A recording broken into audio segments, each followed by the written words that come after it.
Top three tests to know an athlete is ready. So you've gone through the whole process of return to play markers, return to agility markers, return to sprinting markers, return to train markers. Now they're ready to go and the athlete's probably banging on the door and they're feeling ready. So that would be phase one, the athlete's confidence to play. Then we've got our pitch ready assessment, which is probably good to do a couple months, like when they're getting close to ready for full training. So they're able to do the triple hop tests, single leg drop jumps, they're able to do a reactive cut at quite a high speed, around that 7 to 8 meters per second. So they're competent to be able to do all those and attack those tests maximally, all their strength markers. And then a non-negotiable is a month, so 4 weeks of full training with match load at the end of every week before their first game. So they're used to the strength and power program, they're used to the training, everything's routine. They've done 4 match load sessions and now they're ready to roll into a game load. So they're probably the 3 main ones I'd like to tick off before they play. Most important training methods, I touched on this before. So early on, typically there's not going to be a lot of reactivity as we're just building their range of motion back to make sure they've got full knee bend through like a single leg squat, for example, or the single leg back squat isometric. And then once we're starting to get to that point where now we're doing reactivity work, plyometrics, that's where we want to challenge their brain as much as possible, making quick decisions under pressure with as much chaos as we can. So simulating the game. And that's where we want to work with the coaches to engage and develop drills where possible. If they're an aerial athlete, make sure they're getting in some bag work and they're practicing contested marking, jumping and launching at the ball and landing in different awkward positions and filming it and showing, giving feedback to the athlete on the position, their landing positions. We want to make mistakes in this environment. We want the athlete really challenged, both with fatigue in the system, being fresh and at full speed, all different types of scenarios. Benchmarks, I'll just quickly share my screen. So if you're watching this or if you're just listening into the podcast, make sure to tune in on YouTube. I'll share a couple of examples of some programs, so some takeaways for you guys. Typically, you want to have like an overview of each phase of, from surgery through to, hopefully you can see that okay, pain-free normal active day of living. So we're going from that phase, that clinical phase, all the way through to strength markers, a leg press, typically 1.5 times body weight, 5 reps, hitting all your hamstring markers before sprinting, hitting all your hip profile markers before layering in change direction and agility progressions.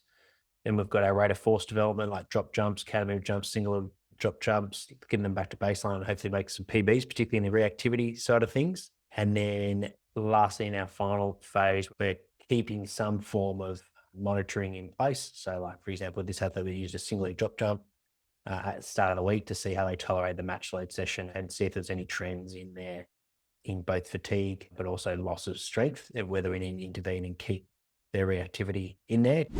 NRL, pretty similar program. This is how we display it to the athletes. They have their different phases, the recovery, the strength. I wasn't actually involved in those two because the injury occurred when I wasn't at the club.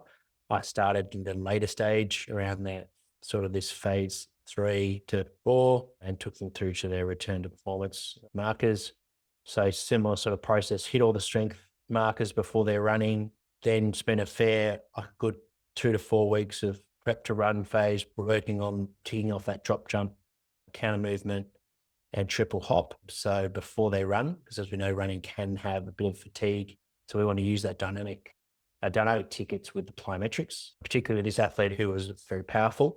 We knew that we had enough time to get them running fit at later stages. So we prioritize a heavy plyometric dynamic drilling aspect to their program early on to tick up all their jump tests before they ran. Started to wrap up the show. So I think I highly recommend checking out Sophie Nymphus's research on decision-making and deceleration around the mechanical loading. Bill Knowles, obviously from neuromuscular coordination point of view, a lot of drills that I've borrowed over the years that I've applied. And I think and he's an expert in that neuromuscular coordination development as well. So getting multiple sessions in the day. So how to set up the athlete's day around a main group schedule. So you might have an AM session, then it could be a middle of the day session, which is typically the field, and then an afternoon session. You might get 2 hits, an AM and a PM of some coordination-based work, depending on what you're chasing and what you're trying to get after. And then obviously Tim McGrath, so we can have that objective approach, get confidence from both for the athlete, but as well medical performance on when the athlete's ready to return to performance. Is the athlete just surviving or are they thriving, which is something that Tim often would refer to, and we can use the data to help us inform whether they're thriving or surviving or not.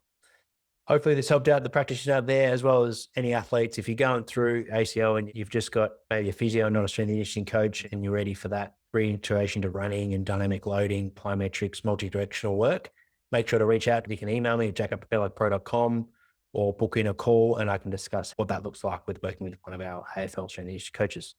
Otherwise, I look forward to seeing you guys on the next episode.